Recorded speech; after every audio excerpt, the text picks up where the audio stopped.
नमस्कार। मैं महेश ज्ञानी वास्तु एसोसिएट्स की तरफ से। दोस्तों, आज एक ऐसा विषय है जिस पे गहन चिंतन होना बहुत ज़रूरी है। हम लोग हिंदुस्तान में बहुत टाइम पर, बहुत जगह पर बहुत मिसगाइड होते हैं और हमें सही जानकारी मिलती नहीं है। ऐसे बहुत प्रसंग हो जाते हैं कि हम बस ऐसे ही अंधेरे में तीर करते लगाते रहते हैं। आज हम बात करेंगे शनि और राहु की। आज का शीर्षक ही यह है कि शनि बदनाम हो रहा है राहु की वजह से। तो शनि जो है वो एक देव है और राहु जो है वो असुरी शक्ति है। तो असुरी शक्ति जो है वो आपको कष्ट नहीं दे रही है और शनि जो देव हैं वो आपको कष्ट दे रहे हैं, ऐसी एक मिथ्या है कि भाई क्या हो रहा है। तो बोले साहब शनि की साढ़ा साती है तो मैं बहुत कष्ट में जी रहा हूँ। तो भाई क्या हो रहा है। तो बोले शनि और सूर्य की युति है तो मैं कष्ट में हूँ। तो बोले साहब शनि और फला ग्रह की कॉम्बिनेशन है या ऑपोजिशन है इसलिए मैं कष्ट में हूँ। तो हर जगह जहाँ जहाँ देखो आप तो बोले शनि शनि शनि शनि शनि। तो राहु का कोई रोल ही नहीं है। आपको कष्ट देने में, आपके जीवन को मिजरेबल बनाने में राहु का कोई रोल नहीं है, असुरों का कोई रोल नहीं है। ये कैसे हो सकता है। आइए मैं आपको एक किस्सा सुनाता हूँ, एक कहानी सुनाता हूँ शिव जी की, महादेव जी की और रावण की। दरअसल हुआ यूँ कि रावण जो है वो बहुत बड़े भक्त थे, बहुत बड़े पंडित थे, बड़ी बड़ी महापूजा करते थे और रावण जो है वो शिव जी के बहुत प्रिय थे। तो रावण अक्सर पूजा करते थे, महापूजा करते थे, बहुत गहन पूजा करते थे और उस पूजा से शिवजी हमेशा उनसे प्रसन्न हो जाते थे और शिवजी उन्हें कहते थे, रावण मांग, क्या मांगता है, मैं तुझे वरदान देता हूँ। और रावण जो है वो अक्सर कई सारे वरदान मांगते थे।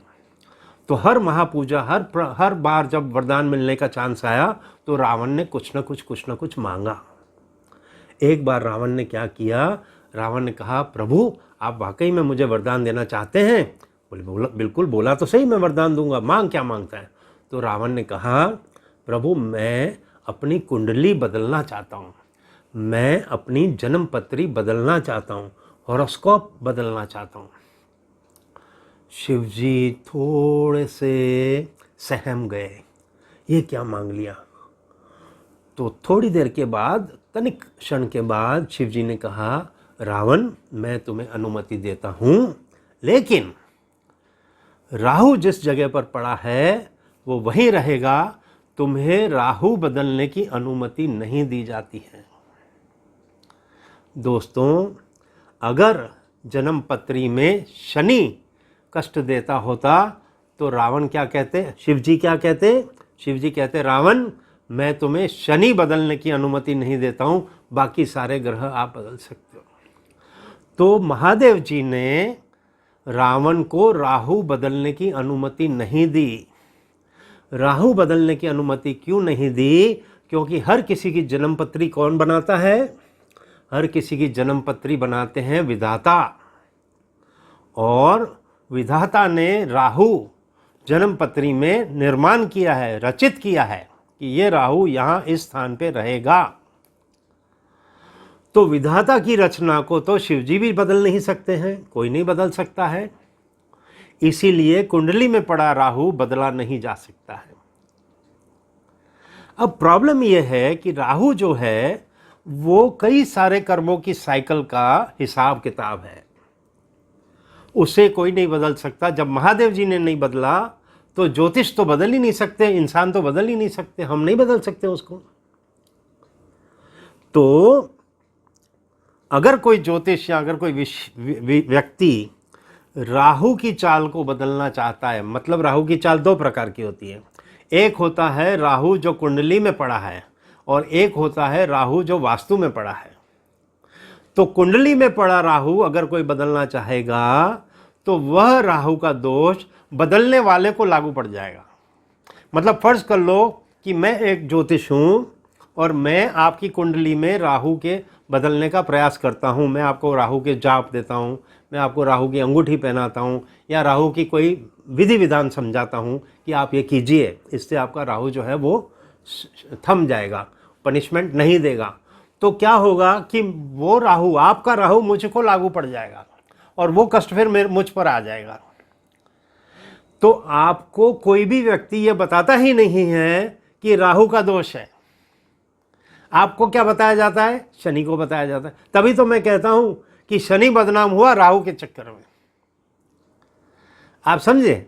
अब शनि को बदनाम करके आपको लाइन में खड़ा कर दिया जाता है कि हनुमान जी की लाइन में खड़े हो जाओ, आप ये करो, ये करो, वो करो, वो करो, आप करते रह जाते हैं। लेकिन जो प्रॉब्लम क्रिएटर है राहु महाराज, उसको तो कुछ हुआ ही नहीं, उसको तो किसी ने छेड़ा ही नहीं।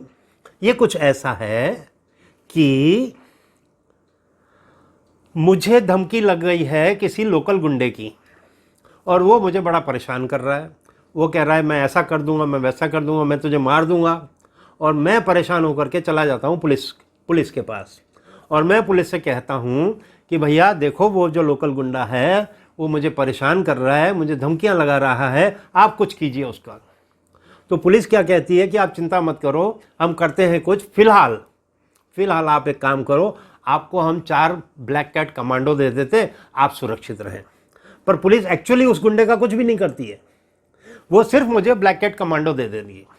इसका मतलब ये हुआ कि मैं ज्योतिष हूँ, आप मेरे पास आए, मैंने देख लिया कि राहु की समस्या है, पर मैं राहु की समस्या को तो हल कर ही नहीं रहा हूँ, क्योंकि मेरी ताकत ही नहीं है कि राहु की समस्या को मैं हल करूँ। तो मैं क्या करता हूँ, मैं आपको कहता हूँ गुरु की अंगूठी पहन लो, मैं आपको कहता हूँ मंगल का ये जाप कर लो, मैं आपको कहता हूँ चंद्र का ये जाप कर लो, मैं वो कर लो, वो पूजा कर लो। मतलब मैंने 4 ब्लैक कैट कमांडो आपको इधर उधर से करके दे दिए, आप समझे। लेकिन मैंने जो प्रॉब्लम क्रिएटर है उसको तो छुआ ही नहीं, छेड़ा ही नहीं। तो कुछ इस तरह से हम मिसगाइड हो जाते हैं। तो मैं आपको ये कहना चाहता हूं कि कुंडली में पड़ा राहु तो शिवजी ने भी डिस्टर्ब नहीं किया, नहीं करना चाहिए, उसको वहीं रहने देना चाहिए। लेकिन वास्तु में जो पड़ा राहु है, मतलब साउथ वेस्ट डायरेक्शन, राहु का स्थान कहाँ है? वास्तु में साउथ वेस्ट में उनका स्थान है। तो वास्तु में जो राहु पड़ा है उसको आप कम से कम ठीक कर सकते हैं। लेकिन वो ठीक करने के लिए भी संघर्ष तो आता ही है, क्योंकि at the end of the day वो राहु महाराज हैं। तो आपको जब उनकी जो महिमा है आपके घर में, मतलब अगर वो बहुत ज़्यादा पावरफुल हैं, उनको ड्रॉप करना है, उनकी पावर को ड्रॉप करना है, तो फिर आपको वीर का सहारा लेना है। तो धर्मशास्त्र के अंदर वीर कौन है? तो हिंदू धर्म में वीर हैं हनुमान जी, महावीर हैं। जैनिज़्म में वीर कौन है? तो वीर मानीभद्र वीर हैं। फिर माताओं के भी वीर हैं जिनको हम भैरव कहते हैं, उनका सहारा ले सकते हैं। तो आप किसी भी वीर का सहारा लेकर के, हर धर्म के अंदर एक वीर की भूमिका निभाने वाला व्यक्ति होता है। तो उस धर्म के अनुसार उस वीर की सहायता लेके, उस वीर का आशीर्वाद लेकर के वास्तु में पड़े असुरों को आप अपने से दूर रख सकते हैं, मार नहीं सकते हैं।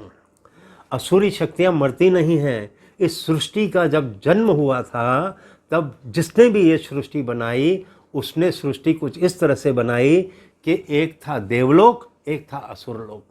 देवों में, असुरों में बहुत लड़ाइयाँ हुई हैं। हर बार असुर पराजित हुए हैं, लेकिन मृत नहीं हुए। मृत इसलिए नहीं हुए हैं क्योंकि अगर मृत होंगे तो ये सृष्टि चल नहीं सकती है। सृष्टि कैसे चलती है? सृष्टि चलती है दिन और रात से, सृष्टि चलती है अंधेरे और उजाले से, सृष्टि चलती है देवों से और असुरों से। तो वो मृत नहीं होते हैं, वो पराजित हो जाते हैं। इतनी सी बात है। फिर जब मिलेंगे तो कोई और नए विषय पे हम बात करेंगे। तब तक के लिए मुझे महेश ज्ञानी को अनुमति दीजिए। आपका बहुत बहुत धन्यवाद।